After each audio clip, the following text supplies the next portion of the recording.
Your talent, your purpose, your dream, your passion should be a financial mechanism. I never thought na magkakaroon ako ng ibang career kung hindi teaching. Ano yung dream mo? Anong gusto mong maging?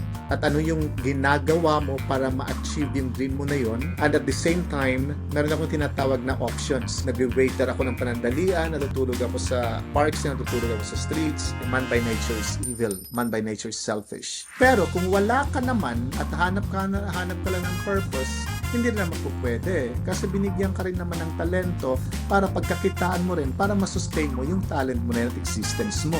Kaya if the students would ask me, but doctor, I choose my passion. I want to become a musician. I want to become a painter. Look at your current situation financially, economically right now. I really have the desire to be better than the others. I'm not too idealistic when it comes to my life. I need to be practical without losing a certain idealism as well. Hey! This is Kuya Jay, and welcome to this episode of Pera and Purpose Podcast, a show about money and meaning.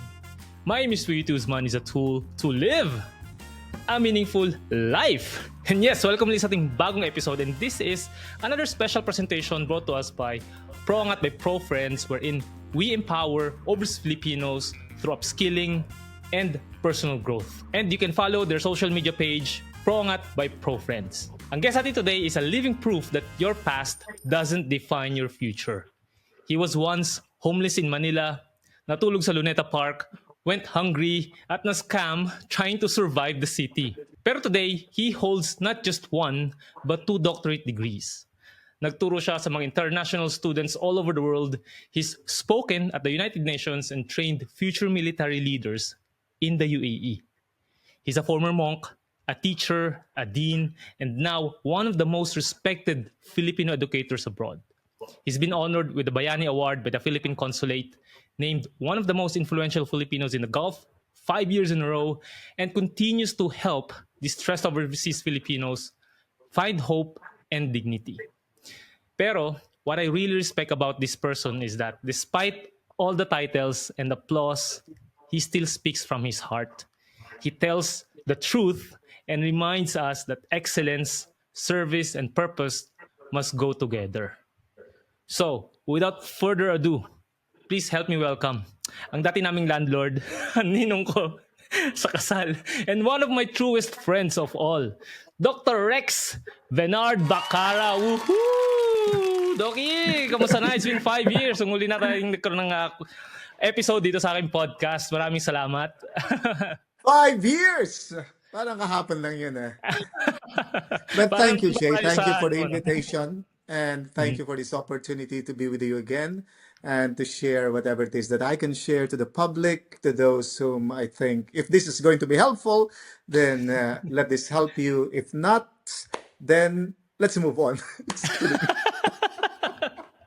Para nung last na interview ko sa'yo, no, nandun ka sa kabilang room and ako ay nandun lang din sa room namin. So, parang ngayon, parang ganun pa rin. Ngayon, nasa Abu Dhabi ka na. I'm still in Dubai and I'm so happy sa mga naging progress lalo ng iyong career. And talking about your career, At sa'yo din.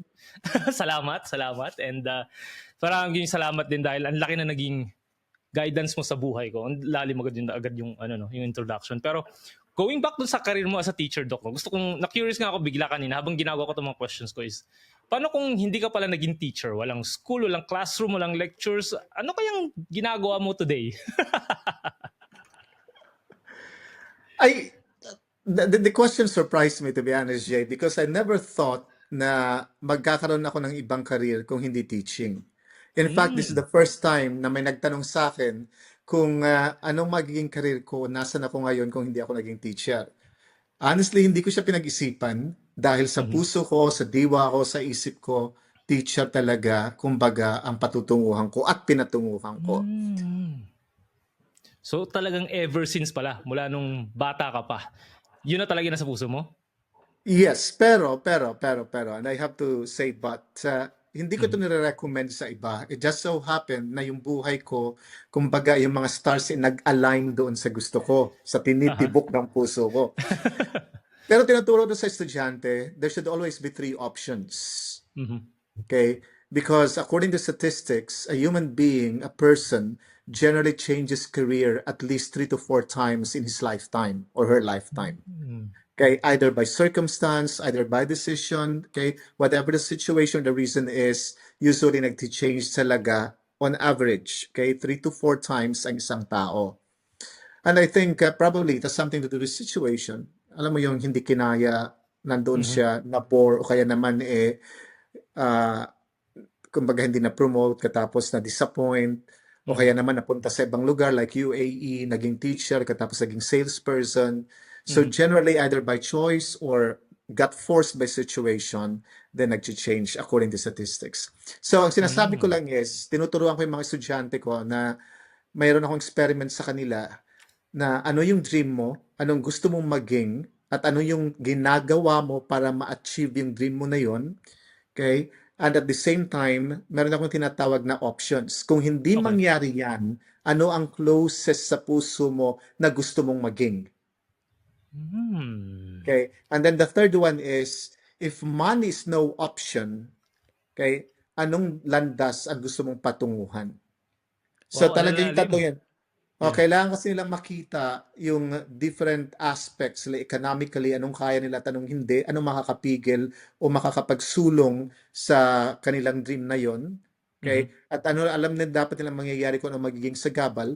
At kung may sagabal at talagang hindi po pwede, ano ang susunod na pwede nilang gawin automatically nang hindi na nag-iisip kasi nakaplano na. Wow. Grabe, kakaumpisa pa lang ng ating episode pero ang lalim na agad. Ang dami na agad nuggets of wisdom for those questions kasi nga those are mga self-reflective questions na can really help a person uncover kung saan ba sila pwedeng magpunta or whatever the situation is leading them to.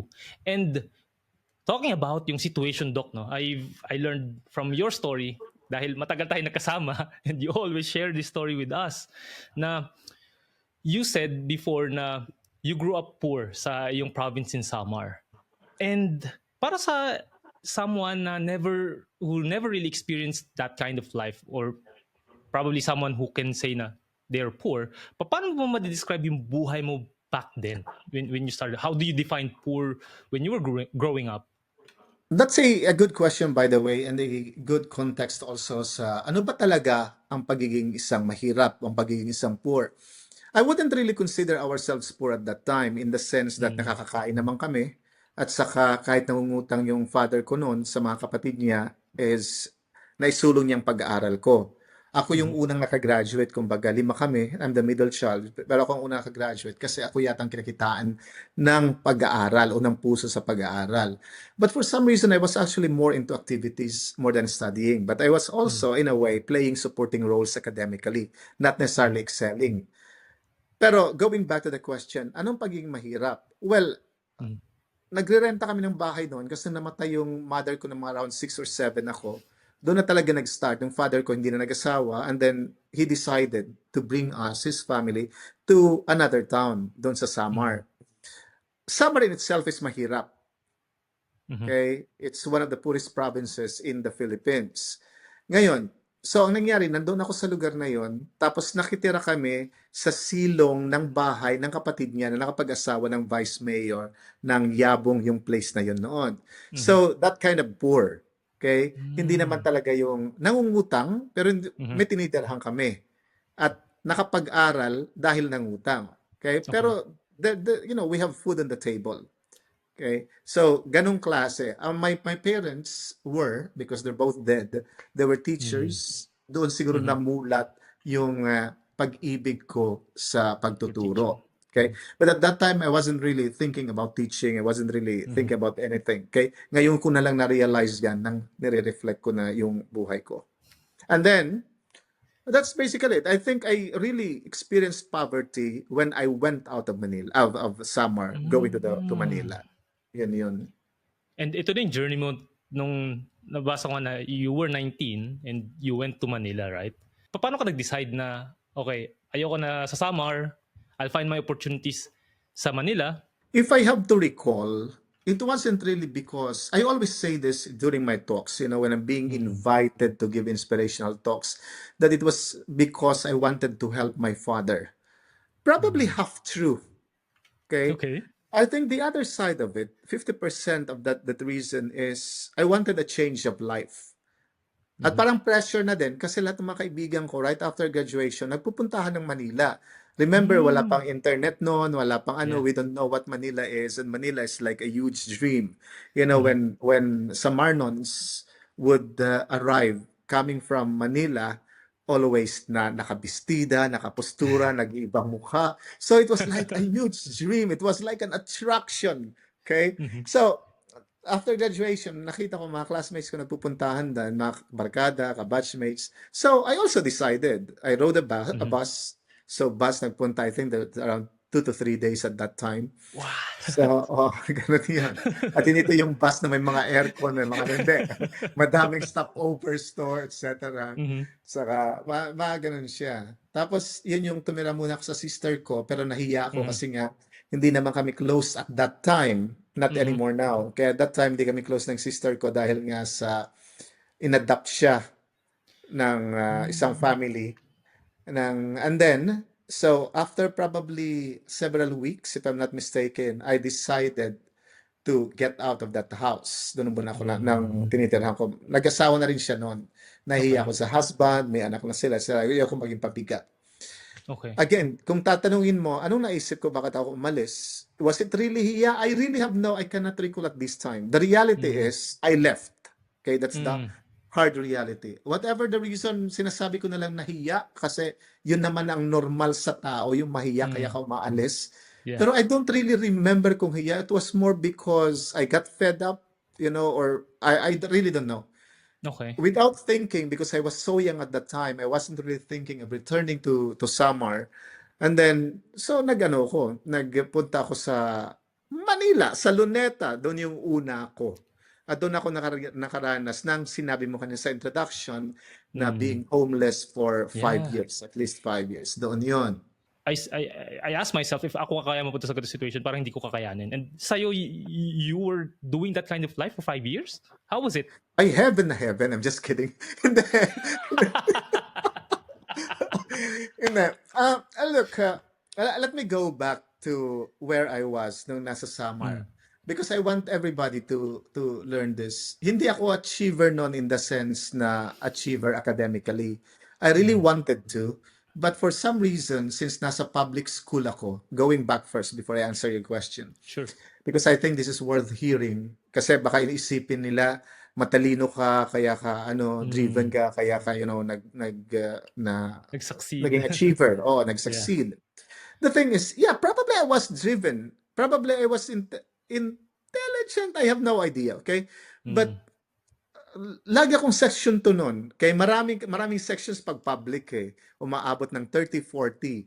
So pala yung Yeah. section 2 nun, gusto maging section 1, hindi ko makuha maging section 1. Tapos sa second year ako section 3. Tapos third year section 4. Tapos pag fourth year ko, balik ako ng section 2. Sabi ko, wala talaga to. Tapos ang NCAA ko nun is 84. Ang mga classmates ko, naalala ko talaga to Naalala ko doon mga classmates ko, 90 plus, etc. Tapos Uh-huh. ako 84 and I was very frustrated at that time. So ang point ko lang doon is, I wasn't exactly how people perceive me to be, or who am I as an Mm. intelligent person, I wasn't. But I was excelling in activities pagdating ko sa college. So mahilig ako makisawsaw sa mga activities. Drama guild, tapos speech competition, rhetorical Mhm. competition, declamation, folk dance, modern dance. Mahilig ako sa ganyan. And I got lucky because I got a mentor. Okay, at that time was the chairperson of philosophy and liberal Mm. arts who saw me and trained me how to speak, how to stand in public, etc. Pinupush Mm. ako sa, I think that's very important for people, especially if you have children, that to Mhm. find a mentor, kay support who really could train a person. And I would like to think, for me, that's the foundation and a very strong foundation kung bakit nahasa ako sa public speaking. Okay. Okay, because of that. And it started way back. Paano ako nag-survive sa Yeah, for Manila 5 years, yeah. for 5 years? Being homeless. Sure, paano nga ba tinatanong ko rin sa sarili ko yon. But at that time, I wasn't Mhm. really concerned about asking the question, paano, when you're living it. Because it was Okay. a lived experience It was more on, paano ko magso-survive sa araw na yon. Okay? Sometimes opportunities come, sometimes they don't, and then you just move on with your life. Naglalakad ako sa Santa Ana, Sampaloc, San Mm. Andres Bukid, Mm. nagwe-waiter ako ng panandalian, natutulog ako sa parks, natutulog ako sa streets. Naging laman ako ng Mendiola dyan. Nakikita ko pang San Beda noon, but I didn't know it was San Beda, and I really also didn't know that somehow my life is connected to San Beda, San the one Beda. that changed my life. Nakikita ko pa yun. Imagine, that idea of someone who experiencing homeless at that time. Katapos ang palagi kong pinupuntahan ng Mendiola kung saan nasa ng San Beda. And then eventually became part of San Beda. So for me, that was rather surreal. Araw-araw, yun lang ang kumbaga pinapatunguhan mo, pinakikibagayan mo, o kumbaga hindi ka nagtatanong kung bukas ba o ano, basta kung anong dumating. Mhm, And mhm. this is the time na very important sa akin yung 5 years na yon, because I've experienced so many different emotions, met so many people, even Mhm, people from Samar, tapos sa mhm, Manila na rin, who helped me, who disappointed me, who frustrated mhm. me, but also became some blessings to me. And even those who didn't help me, also now, upon reflection, I consider to be blessings. Because I've Mm. learned so much about life.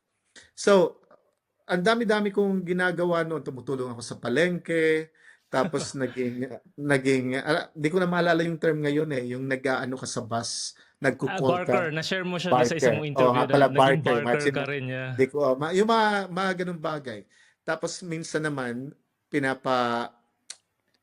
may mga nakikita ko mga trabaho noon na parang scam din, na bago kanila tanggapin, ipapabentahan ka muna sa sales. Okay. Tapos ipapromise sa'yo na pag nakabenta ka ng ganito karami, saka ka pa lang, makakaano. Tapos syempre, bibentahan mo mga kamag-anak, mga kaano, tapos Hindi ba magbabayad. networking yan? Oo. Tapos wala naman pala, kinukuha lang yung pera. Tapos yung product Oo. naman napaka-inferior. Na-experiencehan ko yung mga Mm. ganyan. Okay. Ang dami niyan sa Manila at that time. Okay. Tapos, kung ano-ano pa, may mga tumira pa ako noon from sa bahay. Dito ko na-form din yung friendship na Mhm. malalim na hanggang ngayon. Meron sa Mm. Samar na 2 tao na nagbigay sa akin ng opportunity without question. Pinatira ko sa bahay ng isa, Mm. estudyante niyan sa UST. Tapos Mm. nakita niya ako going around, I think in one of the markets in around UST. Tapos Okay. tinanong niya ako nung ginagawa ko, and then kinento ko and said, you can stay in our house. At that time you could stay. Na pero nag-aaral siya. Tapos hindi Aha. alam ng parents niya. Tapos oh, estudyante pa siya noon, ha? And that is Aha. why I owe this person a lot, and I always treat this person special. So What's his name? ito Ano yung pangalan niya? Para we can give him a shout out. ito yung sa mga Aquino, Rinante Aquino Okay. ng Catbalogan. Okay? Shout Naging out. konsihal siya, katapos yung anak niya rin konsihal ngayon. Mhm. Tapos anyway, kumuha pa siya ng bed, etc. There was even a time na naka-receive siya ng sulat. Accidentally nakita ko lang habang Mm. naglilinis ako ng bahay. So, nasa eskwelahan siya, naglinis ako ng kwarto niya, nakita ko yung sulat galing sa one of the parents. Aha. Tapos sabi niya, nabalitaan ko, may pinapatira ka dyan, etc. Magnanakaw yan. Of Ah, course, I couldn't blame the mom because yeah. mother, hindi naman niya alam kung sino at kung ano. At kung ako din naman yung parent, ganun din ang magiging reaction ko, ba't ka Yeah. nagpapatira, di ba? Mhm. Paano ano mangyayari dyan? And those were very strong words, which I do understand, to be Yeah. honest. Pero, so, pagkatapos kong basahin yun, hindi ko na siya ginalaw. And I Mm. thought, palalayasin ako ni Nante yun eh. Wala, Mhm. hindi siya talaga nagsabi ng kahit ano, na wala, as in wala. Wala akong narinig sa kanya na kahit isa. Hanggang sa sobrang nahiya na ako after several weeks ng pagkabasa ko noon, so I decided to leave. Ganon lang Mm. yon. Okay? And even until now, pag umuwi ako ng sama, nakausap ko siya, minsan nga binanggit ko sa kanya yon. Tapos sabi ko sa kanya, So funny. nakita ko yung letter, natawa lang siya. Sabi niya, ikaw talaga kung anong ginagawa mo sa gamit ko. Kaya lang siya. But, Ganun na lang but, siya, no? but, but, Mhm. these are the people, okay? And there is another one, okay? These are the people who wouldn't really count, wouldn't hold you responsible or wouldn't even Mm. ask you for anything to help. Mm. Imagine mo yung may ganong letter sa parent, estudyante ka pa nun, and yet, hinayaan mo pa rin akong tumira doon. So yung mga ganun, I met this type of people. Okay, there's still others. There are still also others who caused me pain, but Mhm. no regret. Okay, at this point, they served as lessons. They served as making my emotions regulated, Mhm, you mhm. know, and understanding human nature without Mhm. judging, Mhm. knowing that they're coming from places that probably even themselves don't understand, or they're growing through certain things. So I always ask when I am in that kind of a situation, I do not know the context, I do not know what's happening with that person, so why am I judging? If I catch myself judging. So Yes. usually that gives me a reason to have an excuse. Okay. And that stems from the fact that I experienced it, or these situations when I was homeless in Manila. That for me, the 5 years of I consider the 5 years to be a gem. Okay, And it's a alam mo, wealth. naisip ko ngayon habang kausap kita, naalala ko ng pandemic days, ikaw yung landlord namin, kami ni Emong, we're really struggling. Hindi kami, na-late na kami ng bayad sa rent sa'yo, di ba? Kasi hindi kami hindi kami makuha ng clients both dun sa business namin and sa trabaho namin as insurance agents. And sabi na, putik, paano natin babayaran si Doki? Wala na tayong Oo nga, hinihingi. tinitext ako ng tinitext nyo palagi sa Dogay, sa susunod na lang. Akala ko palalayasin na tayo. Tapos yung time na Feeling ko yun, pa di nga ba? hindi pa kabayad si Emong, no? Joke lang. Shoutout sa'yo, Emong. At Shout. ito yung season na March 2020, ano tayo, sabi natin, okay, stuck tayo dito for the pandemic, ambagan na lang muna tayo, tigo 100 para may pang grocery. And sabi ko, so, napaka-blessed natin at si Doki yung naging landlord natin. And hindi ko talaga makakalimutan yung season na yun ng buhay ko, buhay natin. Kaya I really treasure this friendship that we have, Doc. Kaya, and gusto ko balikan yung kwento mo na parang, naisip ko na, ang dami mo ng struggles dun sa Manila, 5 years, tapos bakit di ka nag-decide na bumalik na lang or look opportunities elsewhere? Talagang Manila yung nakita mo na parang andito na-ingrained doon. Teka, nandito yung opportunity if I just stick longer enough, be more patient, be more understanding, and eventually probably I'll get through this. No, I didn't. That thought of going back to Samar never entered my mind. Mm-hmm. Again, I don't know the reason why, despite the difficulty, despite the hardship, it never entered my mind. Ang sa akin kasi at that time is, para bang nandun ako sa sitwasyon na yon, kailangan ko lang mag-survive araw-araw. Wala nang iba, yun lang. Hindi ko nga iniisip ko paano mag-survive eh. Ngayon that we're talking about it and I'm recollecting as well while you're asking me question while I'm talking, tinitingnan ko yung naging experience ko doon ng 5 years. Hindi ko maisip yung uuwi ako kay na failure yung journey ko sa Manila. Hindi eh. Basta episode per episode. Alam mo yung natadyakan pa ako noon for some reason, tapos yun na nga, naatibangang pa ako for that reason. Pero never akong nag-attempt or nakaisip na bumalik sa Samar. If you're asking me, bakit? Di ko rin alam. Sa totoo lang. Hindi ko rin alam. Basta, Okay, kailangan that ko is lang interesting. mag-survive. Okay. Tapos, napunta pa ako doon ito yung pang 5th year na napunta ako sa isang salon. Hindi man ako marunong maggupit. Pero, that guy, yung nagka-cut ng hair, he came from Samar. So, naging employed siya doon, tapos siyang namahala doon. And then ako naman, napunta ako doon sa, nakiusap ako sa salon na yun, kung pwedeng naghahanap ako ng trabaho in the morning, and then I will have to, I will be your boy, all-around boy. So since hindi ako marunong maggupit, so ako yung, kumbaga, utusan, naglilinis. Okay. Doon na rin kami, maliit lang yun ha, parang sardinas yung salon na yun sa Tondo. Sa Velasquez pa yun. Naalala ko pa yun, sa Tanda Velasquez. mo pa, okay. Oh, tapos doon na rin kami natutulog. So ako naglalaba ng mga gamit nila, etc. Okay? Ako rin nag-o-open ng salon na yun. Tapos sa umaga, umalis ako to find a job, which I couldn't. Because at that time, my accent right now, the way I'm speaking right now is not the same as I was speaking before. So probinsyano pa ako nun. So, yung 5th year na yon, nang pinalayas ako sa salon na yon, nung kaibigan ko rin na yon, kasi nga sabi niya, pabigat ako, wala naman akong nabibigay na pera. Okay? Naakyat, which is true, to be honest. At ako thankful. Okay? Thankful ako kasi at that time na kailangan ko na masisilungan, may nasilungan ako. regardless of the treatment. This type, hindi ko hinahayaan ng sarili ko na maging bitter. I've told you that many times. Yeah. I've never really nurtured a bitter heart because whatever happens, these people help me regardless of their treatment in the end. Tinawagan ko pa yan nang nandito na ako sa Dubai. And he Okay. asked for forgiveness, but I didn't say, I just said, no, no, no, no, no. In fact, the reason why I called you, the reason why we're chatting, I think we chatted at the time, was that I wanted to say thank you, kaya nga hinanap kita.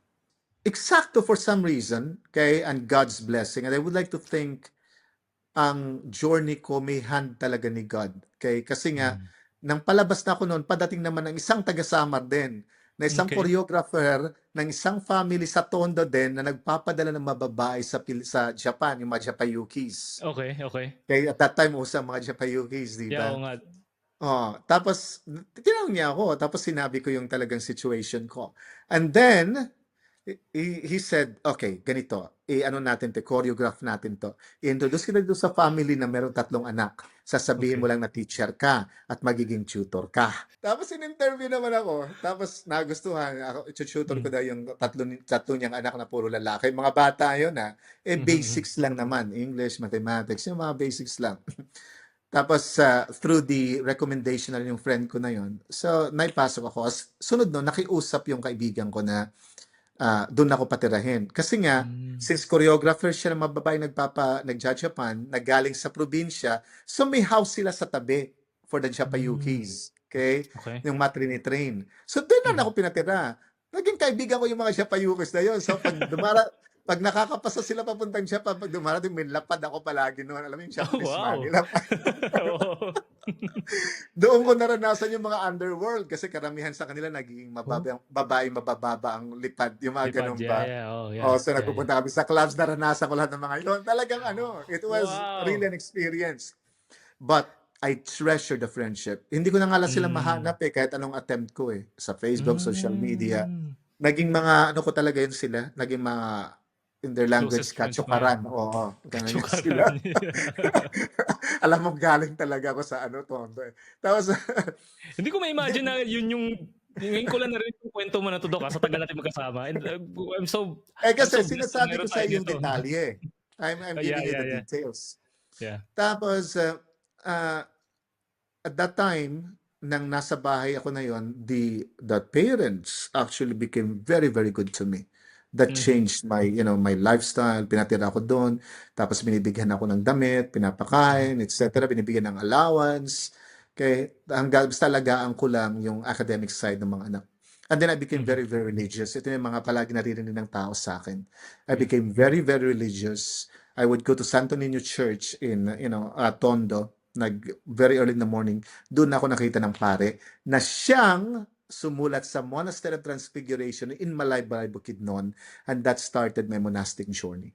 Bakit ka biglang naging spiritual, if I may say, if that's the right thing, or religious ba siya, or what? Ano yung nag-lead sa'yo to being that kind of person? Naging curious ka ba about how the universe works or how God works in your life? Dahil sa mga dami ng experiences mo, or why? The way I'm thinking right now, recollection, looking to my experiences, trying to put things together, I don't think that was my preoccupation at that time. Kung ano yung dumating sa akin. And I think my strength at that time is I was very, very flexible. Kahit anong dumating, sangayon lang ako. And probably because of a need. I needed to survive. So kung saan may nag-offer, doon ako. Without even really thinking about it. Okay? I wasn't trying to be noble. I wasn't trying to be idealistic. I was trying to survive. Okay?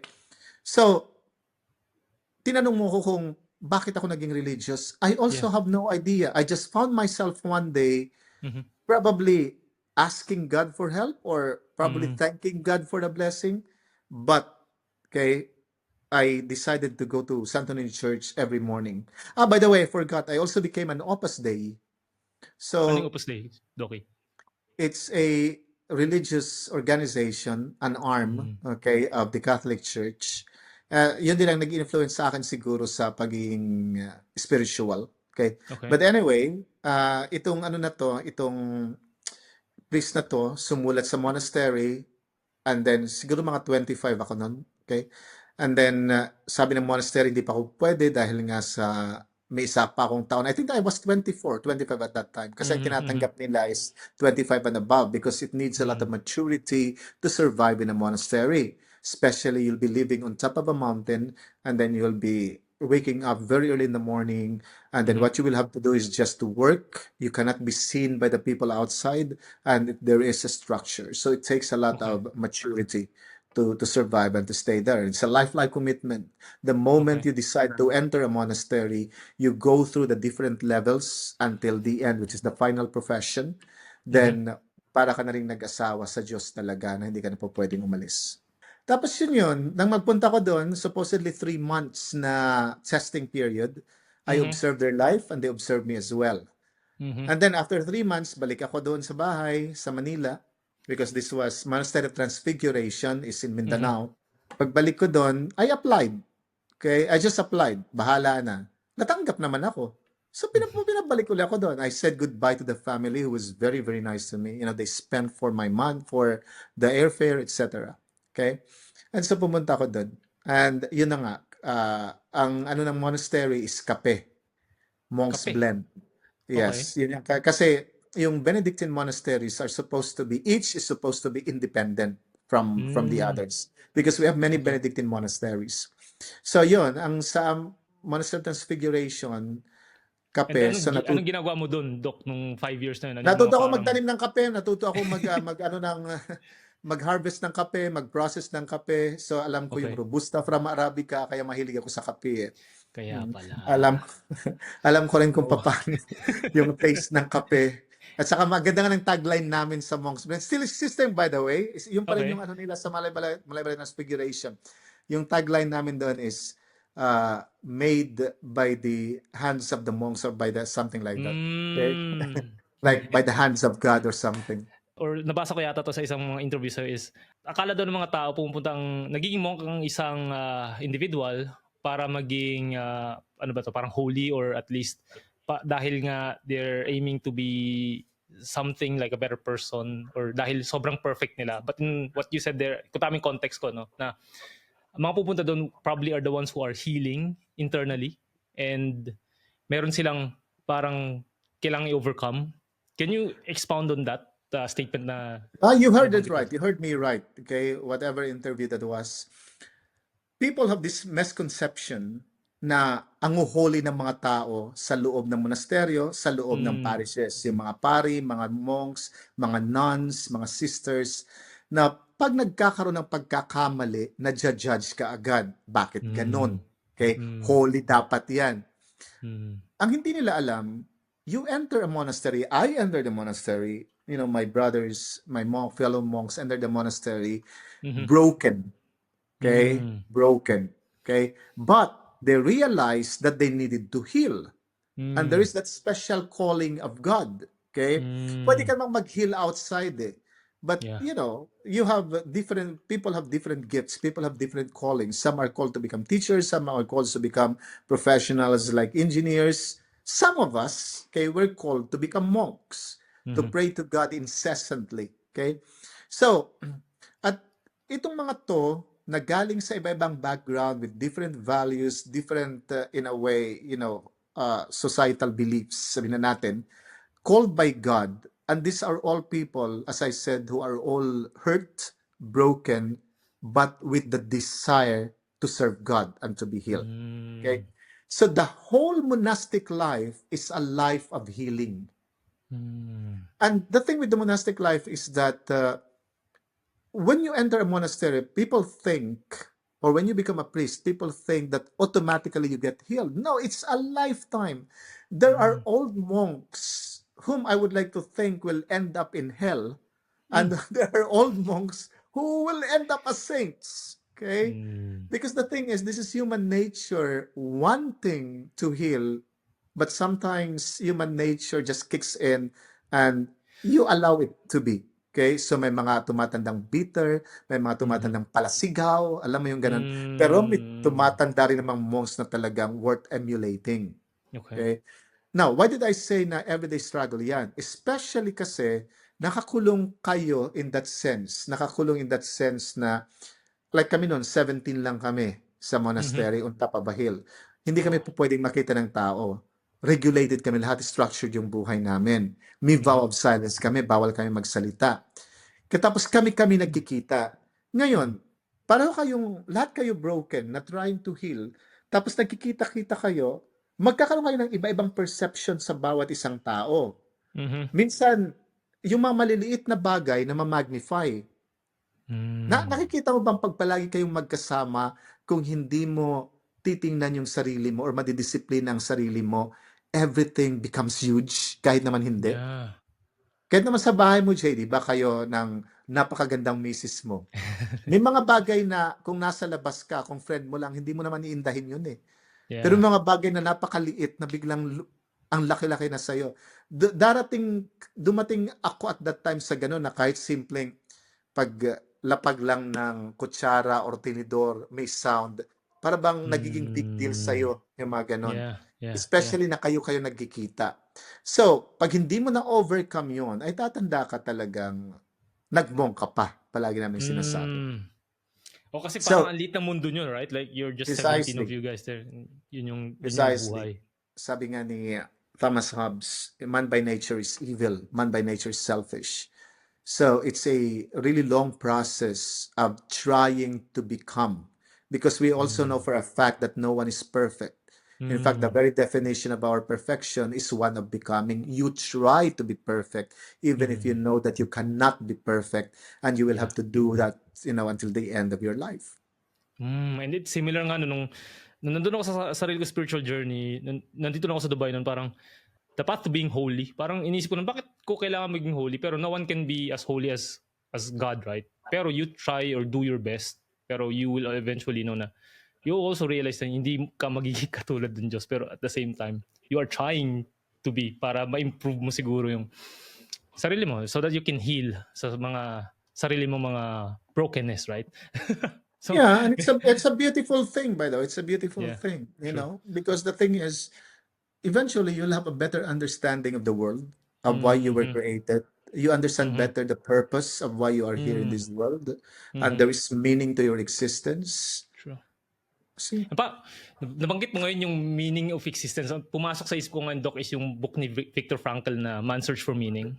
And ewan ko, nabasa mo na siya. Pero may line doon na instead of you asking what the world can offer you, you ask yourself, what can you offer to the world? And then pag yun yung lagi nagtatanong mo, nagiging iba na yung view mo about life. You become more intentional, you become more purposeful. And ewan ko if that's also something that you've realize or ask yourself during those days? Yes. And what you're doing right now, for example, having these conversations, not just to me, but other people as well, okay, and sharing it to the public. And this is something that this is a content that is valuable, because we have content creators, right?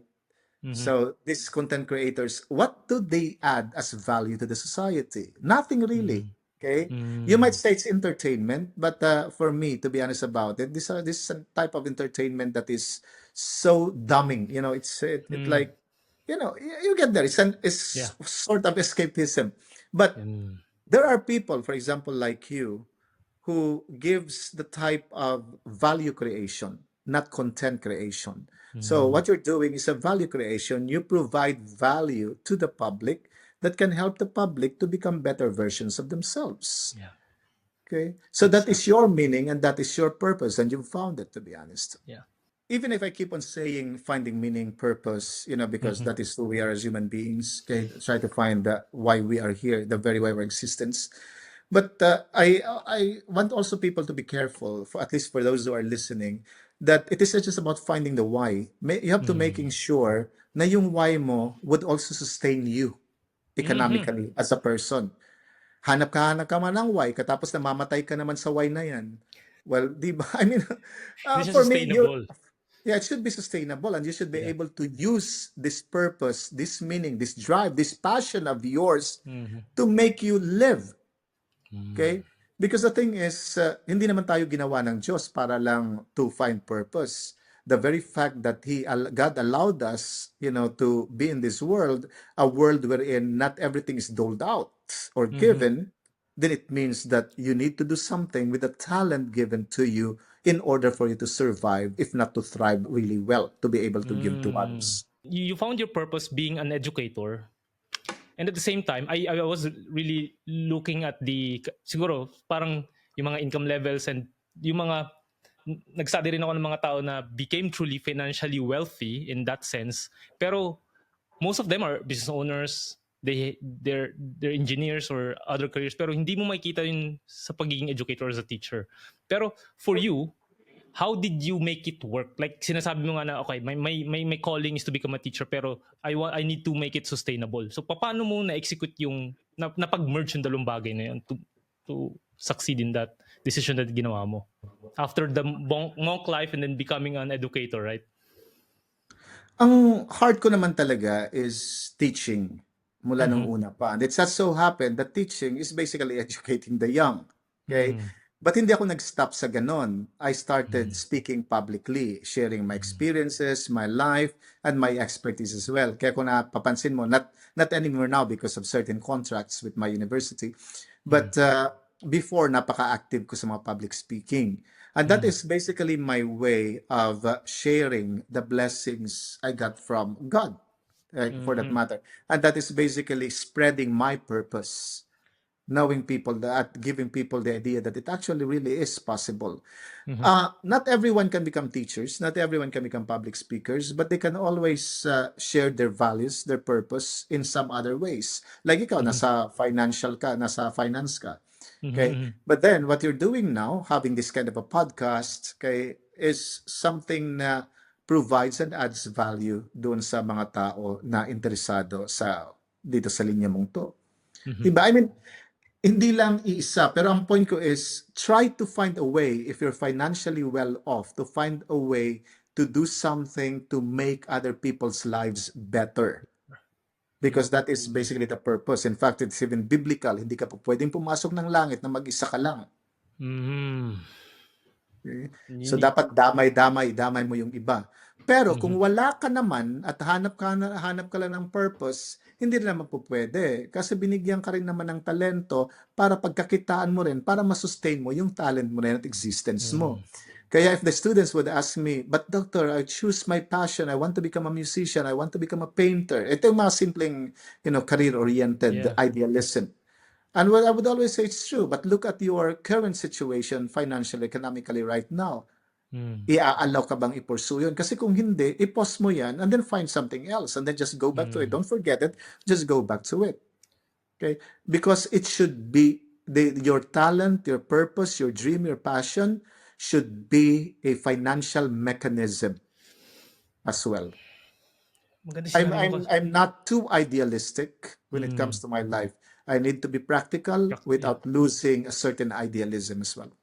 And magandang shinare mo na yan kasi I've heard this, you said nung mga 2018 pa ata, 2019 or 2019 kasi tayo nagkakilala eh. And na-share mo nga siya na may mga artists na magaling sa ginagawa nila pero they're hungry, di ba? And I thought, nung sinabi mo yon, oo nga, daming financial literacy advocates na they're broke because they are parang trying to help others pero hindi na masustain yung ganong klase ng lifestyle.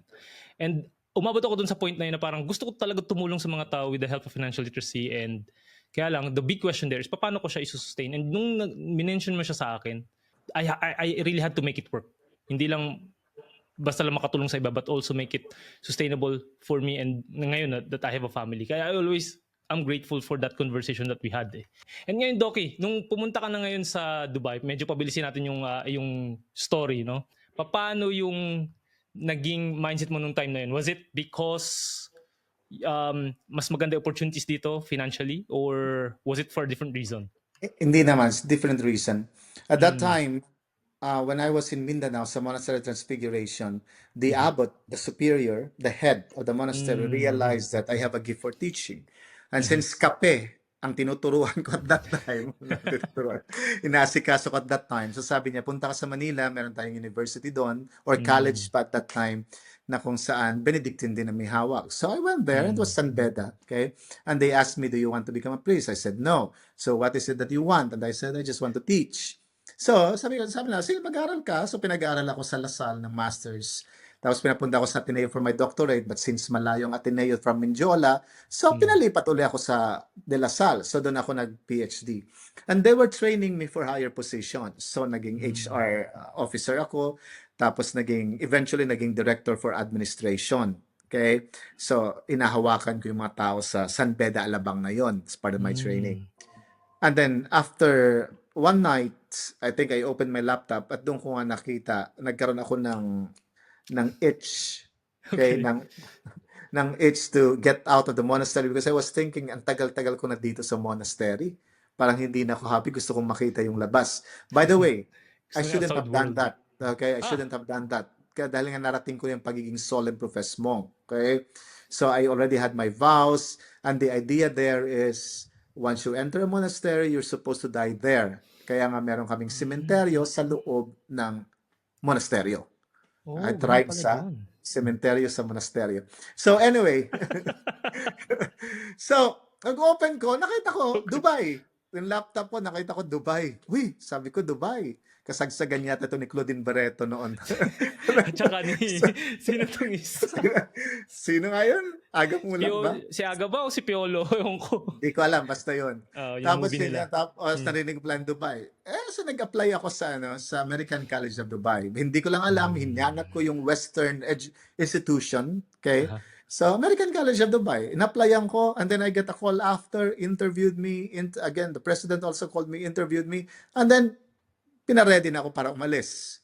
Maraming istorya yan because I needed to face, the abbot, ask permission, hindi ako pinayagan. But eventually, okay, just a shortcut, it worked out.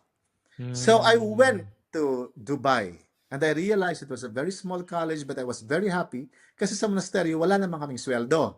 Okay? So I was very happy with the little money that I have at that time. Okay. So anyway, I went there, but then for some reason I got so driven, probably because I'm a teacher. So ang sabi ko, paano ba maging isang magaling na teacher? Yun ang pumasok sa isip ko na. But I think also because natatakot ako na pag nawalan ako ng trabaho sa college na yan, sa kangkungan ako pupulutin. Kasi wala naman ako ibang alam eh. Ang training ko sa Beda. Hindi ko alam sa sales, hindi ko alam sa ano. Paano? Tapos iniwan ko ang San Beda, ano ko. Kailangan mag-survive. Tapos na-realize ko, UAE or Dubai at that time, Filipinos are in the services. So sabi ko, walang masyadong Pilipino dito sa mga universities. Paano ako magsusurvive nito? Paano ako tatanggapin kung mawawalan ako ng trabaho? So all these things, these concerns pumapasok sa isip ko. Mag-isa lang ako, wala naman akong kaagapay kasi Yeah. ang laki monasteryo. So sabi ko, anyway, nandun din naman yung passion ko sa pagtuturo. So sabi ko, kailangan pag-aralan ko yung mga best speakers talaga. So YouTube, kailangan pag-aralan ko paano makihalubilo sa mga estudyante. Tapos yung to listen really well, to identify, to help the weak, etc. So kung ano para sa akin ang ideal teacher, extra time Extra with mile. them. Yeah. Yeah. So tapos sabi ko, isa pang ginagamit palagi namin dito sa UA is the PowerPoint presentation. So I was thinking, how could my PowerPoint presentation be better than the others? So pinag-aralan ko naman, YouTube na naman ako noon. Tapos sabi ko, so color combination, the rule of thirds, tapos yung different ways on how to manipulate PowerPoint presentation. Wow. Lahat yun, puro YouTube lang ako noon. Because I wanted to be different and I wanted to be excellent. So my passion for teaching and the drive, the desire to be excellent, they came together. So many aspects. Okay? So sabi ko, one, the reason for that is practicability. The reason why I did that. As I mentioned earlier, ayokong pag nawalan ako ng trabaho dito at Pilipino ako na hindi kilala sa educational industry, mawalan ako ng trabaho. Kasi at that time, sabi ko, kakayanin ko ba knowing na wala akong makakapitan? And second one is, I really have the desire to be better than the others. I have the desire to be excellent than the others. And it's not just the desire to be excellent just because I want to be excellent than the others, but because I wanted the students to know that I am doing my best as a teacher for them. So yung tatlong yun, nagsama-sama yung practicability, the desire to be excellent, and at the same time, to really be a good teacher, an excellent teacher. Wow. And tama ba na Yeah. i-sum up ko to in one word, like sabihin ko na love siya in a sense na love dun sa students na mag-benefit na magkaroon ng isang professor that will really bring out the best in them. Kaya mo ginagawa yung maging best version of you, even with the tiniest work, even with the presentations and all. Parang is Yes, that the word that will I encompass would like to everything? think love for, but different types of love put together. Love for my career, love Mm. for myself to be able to survive, Mhm. you know, and ayokong, kumbaga, isa lang ako pupulutin after. I don't Mhm. want to go back anymore to that kind of poverty that I experienced before. So, yun ang, and for some reason, I think I got that formula wherein Mm. you really need to be different than the others in a very competitive world, but it needs to be practical. Practical in the sense that anything, and I always say this when I'm sharing something inspirational to, to whoever is listening to me, you need to identify where you are. For example, I am in education, I am a professor. So, what are the things around me that contribute to becoming a professor?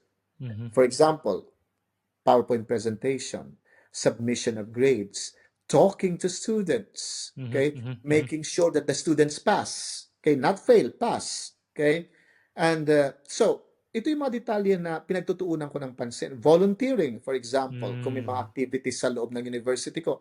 So, never akong hindi nag-a-answer ng email immediately pagdating sa work ko. Never. Okay? Palagyan, answer ka agad. Pag dumating sa phone ko, ina-answer ko agad yan, nasaan man ako. Okay? Pag Mm. madelay man yan, alam nilang wala ako at that time, di ako available because it's not something that's regular to me and they know that I will get back to them soonest possible.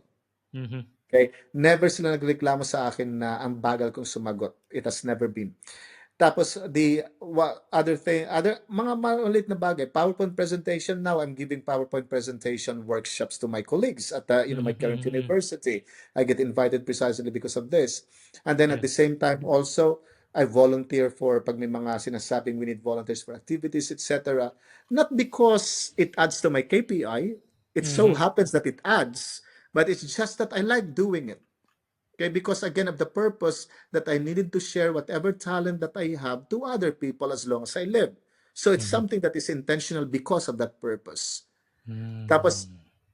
for example, another one is na hindi ginagawa ng mga colleagues ko is the night before the examination of my students, I have an online meeting with them for a final review.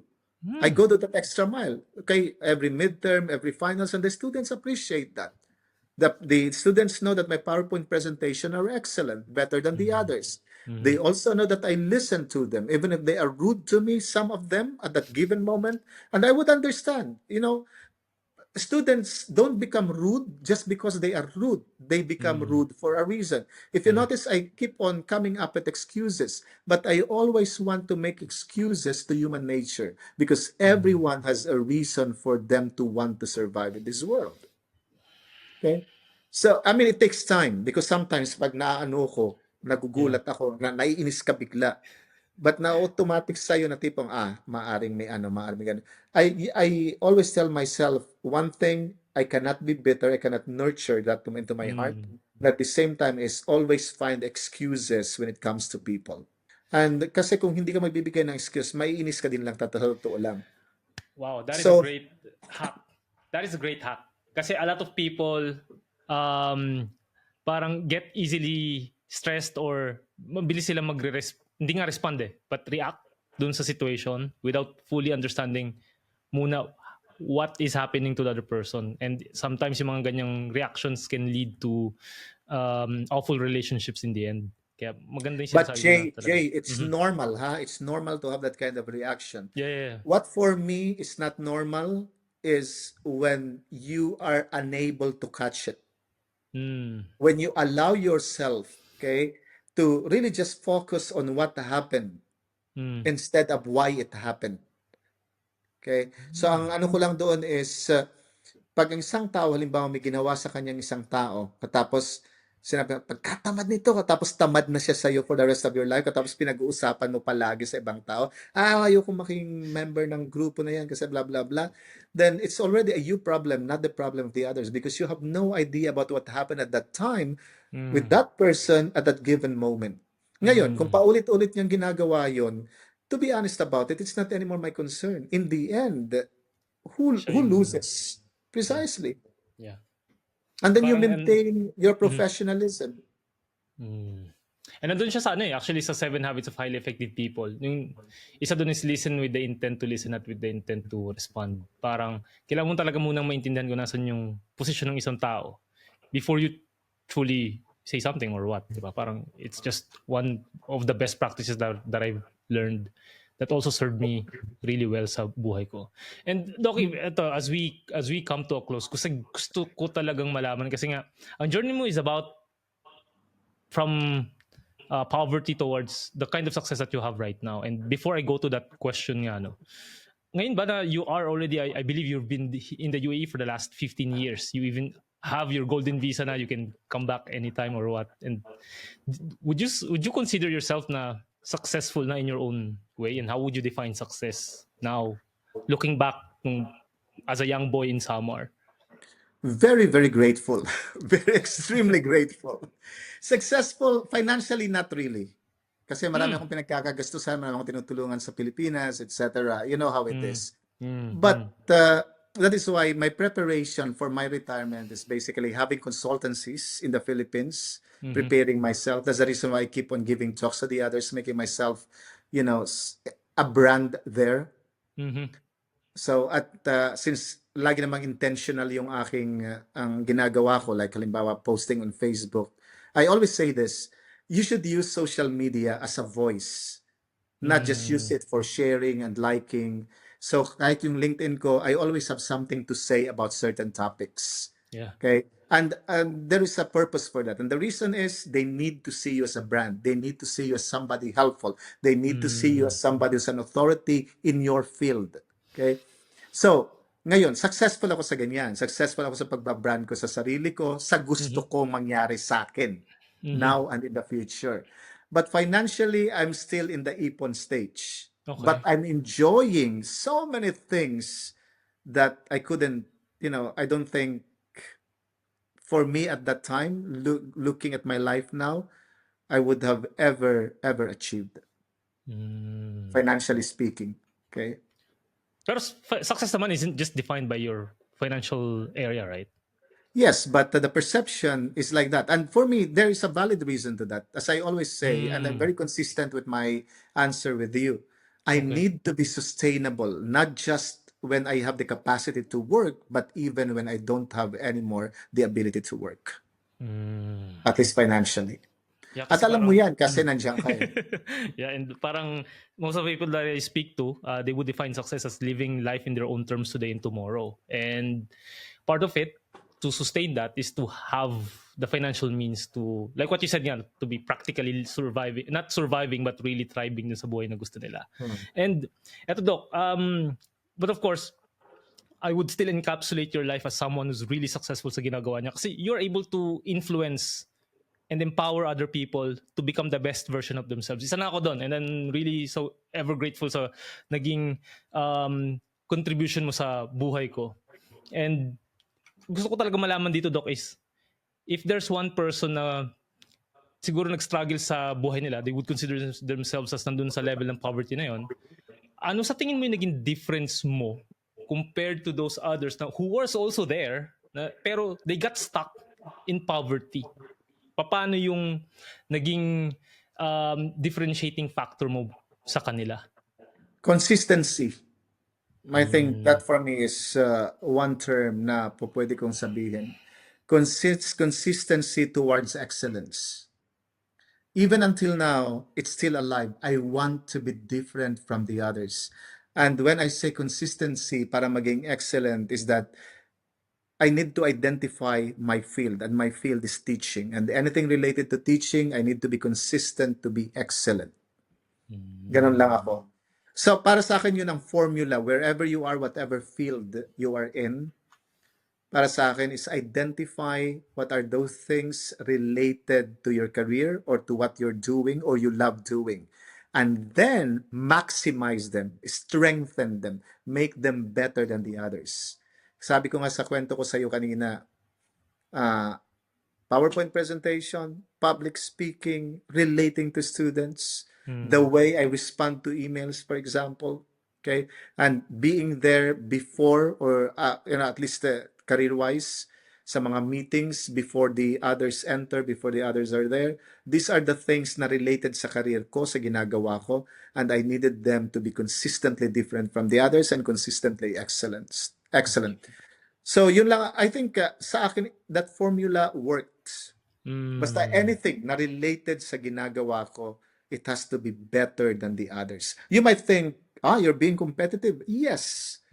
But that is basically what life is. You become competitive, especially being a Filipino, and you cannot erase that because look, I'm small, I'm brown, in a not in a in a country wherein the nationalities are diverse. So you have to factor that in. But at the same time also because I love where I am teaching. See? So it's not a burden to me. So, i-follow ko to, Doc, no? Do you think consistent ka because you are in a position where you're doing what you love? Kasi some people Yes. would say na, hindi ko magawang maging consistent, Kuya Jay. Yan talaga yung pinaka-problema ko. Pero I know there's an underlying reason why people can't be consistent and they would procrastinate. Yes, okay, that's one thing. But I think part of me is one of my strengths would be flexibility. Wherever you put me, pag na-assign sa akin yon, either by force or by situation, you will find me striving to become excellent. Kung naging lawyer ako ngayon, kung naging nurse ako, kung naging salesperson ako, naging janitor ako, I'll be the best janitor you'll ever encounter. So, hindi siya consistency more dun talagang sa being flexible on whatever it is na Well, life throws at you. consistent Parang ka sa pagiging byproduct, hindi, excellent. parang byproduct yung consistency kasi. In my view, parang yung actions mo is a byproduct of something much deeper than what you are. No, this Hindi is ba? excellence. Okay, sige. Ito Gusto ko yan. ito mga ganito, ano lang to. Ito yung mga tinatawag kong situations na pwede kang mapunta kahit nasaan ka. Either choice mo or sabi ko nga by situation, 'di ba? Hindi mo ginusto pero nandiyan ka at wala kang magawa. Anong gagawin mo? Mag-iiyak, magmumukmok? Why not become excellent?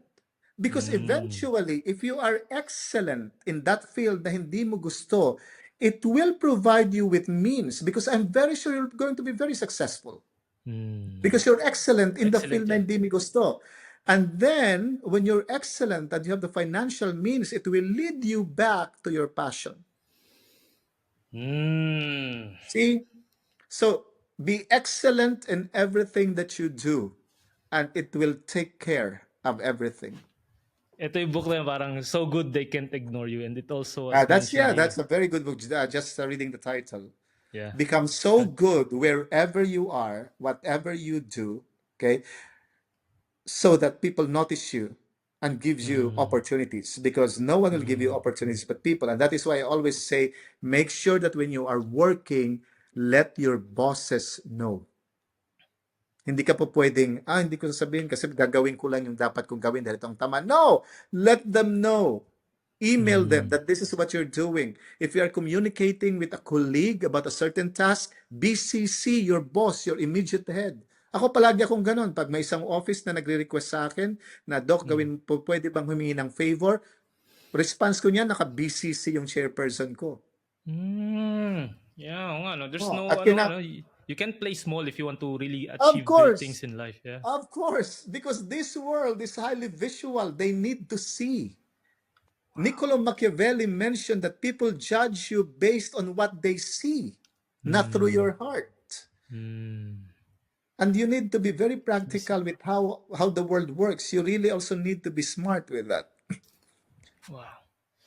At huwag masyadong magdidip ng kamay mo kung saan-saan. I'm an educator. I will have to make sure that I'm excellent first as an educator.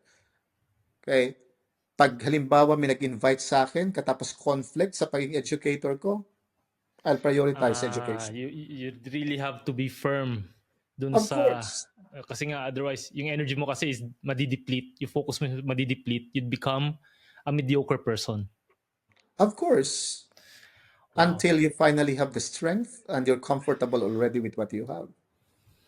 Grabe, ang dami ko na naman tutunan sa'yo, Doc. And hindi tayo matatapos dito. So, sobrang dami ng... Marami ka ng utang na Jollibee sa akin, maniwala. And Doc, alam ko itong ating session na to is really about ito sa gagawin mo na presentation sa August 24 through the ProAngat series talks nga. And can you invite our audience na umattend sa iyong session? Yes, thank you very much for that, Jay. Everyone who's listening to me right now, or if you're listening and the others aren't, please share. Okay. And I would like to think, and I'm saying this with all humility, you'll probably get certain nuggets of wisdom. So if you're very much interested, we can share, we can talk. I'll be talking about visual presentation, but I'll be also talking more about my experiences. Probably you can gain certain tips on the kind of career pursuances or the kind of life that I experienced. And inshallah, hopefully, they'll inspire you, because this is what we do as human beings, trying to help one another, inspire one another to become better versions of ourselves. And kailangan ko nang umalis kasi nga, meron pa akong Superman movie na kailangan kong panoorin. Sige, Doc, ito na lang bago ka umalis. Mayroon pa rin akong one final question. Ito na lang. If every overseas Filipino listening to this could remember yung isa lang lesson, kasi ang dami nating napag-usapan, ang dami mong adventure dito sa story mo. Ano yung one thing you want them to never forget? Masyado ka namang limiting sa ganyan. Just kidding. For me, it all boils down to gratitude. Even if I talked about excellence, okay, it all boils down to gratitude. Don't even and ever forget that if you achieve, okay, success, or you reach a certain height, the reason why you achieved it, the reason why you received it is precisely because there were people when you were climbing who pushed you up. Walang nagsasucceed by themselves alone. So walang no person is a self-made, if that is True. something I want to say. Wow. I think that combination, Jay, let me add more. Mm-hmm. Pursuing excellence and being grateful, for me, it's a really, really deadly combination to attain what you want. Sa ka ba nila ma-reach out, Doc? Sa Abu Dhabi, joke. Now you can reach me through social media. You can message me on Facebook, especially Facebook and LinkedIn. Okay, but I'm very active on Facebook because I share insights. I share also photos, whatever it is, my life experiences. So Facebook. Okay, perfect. And that wraps our episode for today. But before I let you go, I hope you can listen sa ibang episode of Parent Purpose Podcast on Spotify, Apple Podcasts, and other podcast streaming platforms. If you want to have a coaching session with me, message lang ako sa aking Facebook page, LinkedIn, and anywhere in social media. Muli, ito si KJ, kasama si Doc Rex Bacara, telling you to prosper with a purpose. With a purpose! Bye-bye, Jay. Bye-bye. See you next time. Bye-bye, Doc. See you. Salamat. Bye-bye. Enjoy Bye-bye. your vacation. Enjoy. Bye-bye.